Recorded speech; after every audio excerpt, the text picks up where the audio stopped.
nito pong si Teodora Alonso. Ngunit isang araw, ito pong si Formoso nakagawa ng isang sulat. So nakasaad po sa sulat na ito na siya ay ikinulong ng kanyang asawa sa isa sa mga kwarto ng kanilang bahay at siya din daw ay tila ba nilalason nito pong si Teodora Alonso sa mga pagkain ibinibigay sa kanya araw-araw. At yung sulat po na kanyang ginawa, kanya po itong itinapon sa isa sa mga bintana ng kwarto kung saan po siya nakakulong. Nagkataon naman po na pagkatapon niya po ng sulat doon sa bintana, sa labas po pala ng kanilang bahay ay meron pong nakaantabay ng Guardia Civil. At dahil nga po ang kalaguyo nitong si Formoso ay ang kapitan ng mga Guardia Civil, of course, ang sulat po nakarating kay kapitan. Aba, syempre si kapitan noon to the rescue. So ang ginawa niya po, pinaalam niya ngayon sa buong binyan ang nangyayari sa bahay na ito at nang malaman po ito ng mga otoridad, nagpadala po sila dito noon sa bahay na ito ng Guardia Civil upang pakawalan ito pong si Teodora Formoso at dapin naman po at ikulong ang magkapatid na Jose Alberto Alonso at Teodora Alonso. But during that time, habang nakakulong po yung magkapatid na ito, ay meron pong isang okasyon noon ang nagaganap sa binyan. At sa okasyon pong ito, nagkataon rin po na meron pong isang batang babae na magaling sumayaw. At noong mga panahon pong iyon, dumating po yung Gobernador General ng Espanya. Kung kaya't nang makita niya po yung batang babae na magaling sumayaw, labis niya po itong nagustuhan at kinagiliwan. Kaya ang ginawa niya, nilapitan niya ngayon yung batang babae at kanya po itong tinanong ng ganito. Ano ba ang iyong gusto at aking tutuparin kapalit ng iyong pagsasayaw sa akin? Ngunit lingid po sa kaalaman ng Gobernador General ng Espanya na ito po palang batang babae na ito, ang bunsong anak nito pong si Teodora Alonso na nagngangalan pong si. Kilala niyo po ba ang bunsong anak ni Teodora Alonso? Natatandaan niyo ba po? Malay. Kung absent po kayo, so, dinidiscuss po yung kapatid ni Dr. Jose. Absent po. Okay, so by the way, during that time, yung bunso pong anak nito pong si Teodora Alonso, nagngangalan po itong Soledad. Mas kilala po sa kanyang palayaw na Chole. Kung kaya't yung batang Soledad, ang kanya pong hiniling noon ay yung kalayaan po ng kanyang ina at ng kanyang tiyuhin. At matapos nga po yung 2 taong pagkakakulong ng magkapatid, sila po ay nakalaya. At yan nga po ang natatagong kwento sa likod ng makasaysayang bahay na ito. So by the way, kung napanood nyo na po yung movie na General Luna, I think you're familiar dito sa pinaka-corner ng bahay kasi dito po nila isinut yung iconic scene dun sa movie, yung pagpatay po kay Antonio Luna. So dito po siya pinagbabaril at pinagtataga ng mga sundalong Pilipino na naging dahilan po ng kanyang kamatayan doon sa pinikula. Take note po, sa pinikula lang yan. Huwag niyo po kami sisihin sa pagkamatay ni Antonio Luna. Kasi in real life, ito po si Antonio Luna talaga ay pinatay po mismo sa Cabanatuan, Nueva Ecija. Okay? So ngayon, aakyat po tayo sa ikalawang palapag ng bahay kasi ipapakita ko po sa inyo yung mga larawan na mga nagmay-ari po ng bahay, pati na rin po yung mismong kwarto kung saan ikinulong ni Jose Alberto Alonso yung kanyang asawa na si Teodora Formoso. So let's go, akyat po tayo. So again, bago po ang kahoy na bahagi ng bahay, kinakailangan po natin magtanggal ng ating po mga suot na sapin sa paa. So may shoe rack po tayo. Dito nyo po pwede ilagay yung mga footwear nyo. Ano po?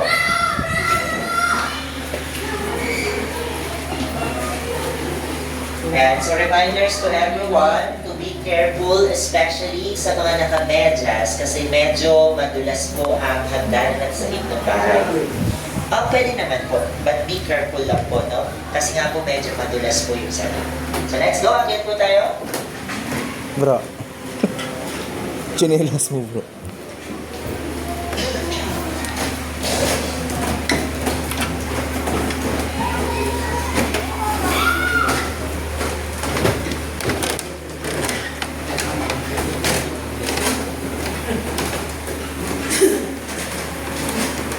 Pwede ang upuan. Pwede naman po, be careful lang po, no? Yan, yung dalawang kapuan lang po na yun yung pwede. Yung ibang po mga kapuan bawal is nga, hindi na po meron natin kaya. Yan po kasi replica na lang yung mga kapuan na yun. Pwede daw. Okay. So, by the way, yung bahay po na to ay hindi na po original. Okay, nabibilan na lamang po ito sa mga replica na bahay na meron po kami dito sa resort. Bakit po?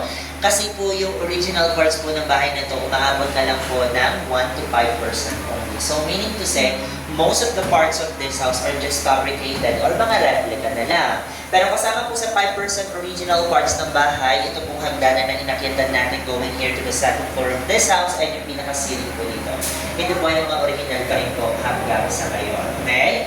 And ito pong parte ng bahay na ito, noon kadalasan tinatawag po natin iyan na komedor. Familiar pa po ba kayo sa salitang komedor? Okay? Until now, ginagamit niyo pa po ba yung salitang komedor? Pag mayaman. Hindi na po. Pag mayaman na lang po. So by the way, the word komedor po, that's actually a Spanish word, okay? So noon, kadalasan yan talaga ginagamit natin during the Spanish regime, okay? At ngayon, kadalasan ang tawag na po natin dyan ay hapagkainan. So yan po yung pinakahapagkainan na bahagi ng bahay. Kaya ngayon, pupunta po tayo dito sa pinakasalas ng bahay na kung saan dito niyo po makikita yung mga larawan ng mga nagmayari ng bahay. So let's go.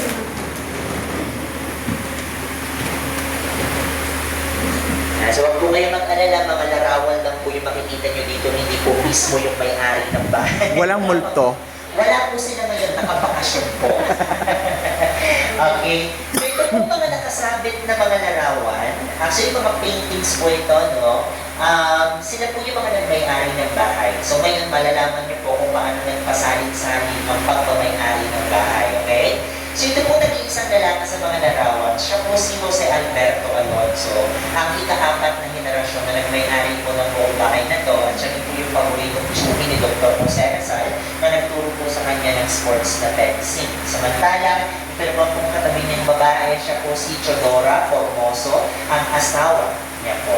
Okay? Siya po ang babaeng taksil na ikinulong sa kwarto dahil siya nga po ay nagkaroon po noon ng kalaguyo. At yung naging kalaguyo niya nga po noon ay yung kapitan ng mga Guardia Civil. Okay? Yung ikalawang bahagi po ng bahay na ito, yung Italian restaurant po sa ngayon, ang nagpagawa po talaga niya noon ay ito po si Jose Alberto Alonso in the year 1800s. Pero, ibinenta niya ang buong bahay na ito kay Doña Magdalena Arevalo Leyva na hindi na nila kamag-anak. Okay? So, ito po si Doña Magdalena, nagkaroon ng isang anak na babae noon, dito niya po ipinamana ang buong bahay na to. Pangalan po ng kanyang anak ay si Doña Isabel.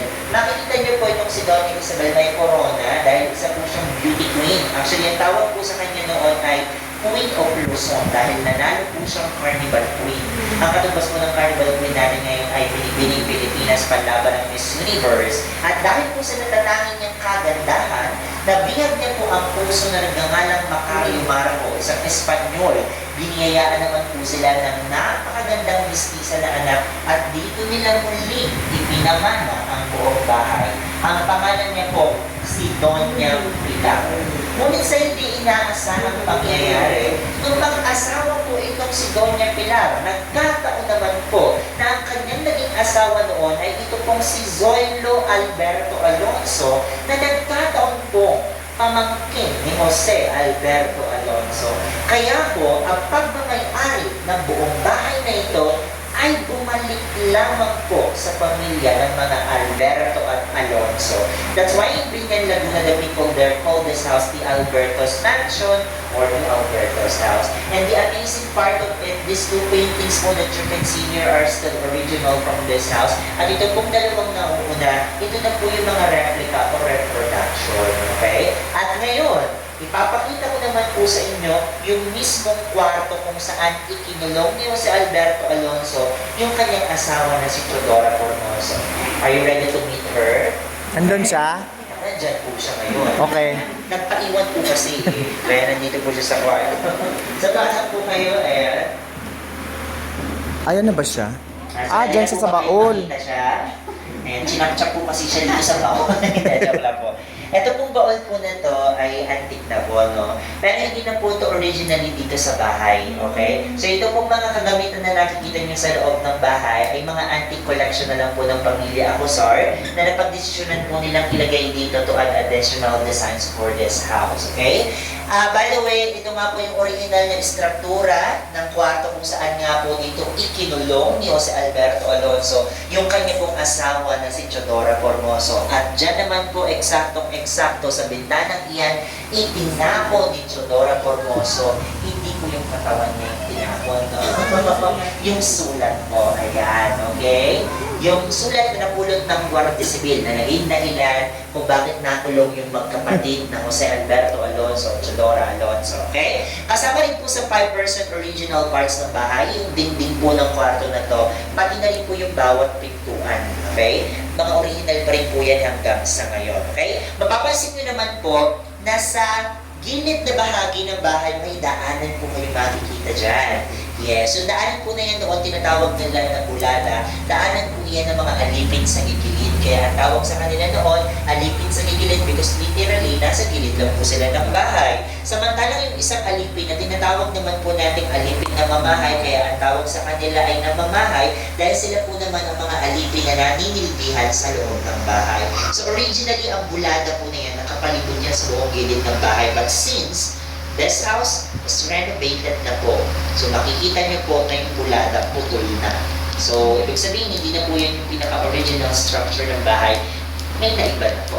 Okay? Sige po, I'll just give you 3 to 5 minutes para po makapag-picture dito sa bahay. And then after that, pupunta na po tayo to our next house, which is the Casa Quiapo from Quiapo, Manila. First building ng University of the Philippines School of Fine Arts. So don't worry, kasi hindi po natin bibisitahin lahat ng 64 houses na meron po kami dito. Baka po himatayin tayo sa init kapag ginawa po natin yan, no? So ngayon, may 4 na bahay lang po tayo na bibisitahin. Ito po yung unang bahay, so may 3 pa po. Okay? Take your time po, picture-picture po muna kayo dito, no?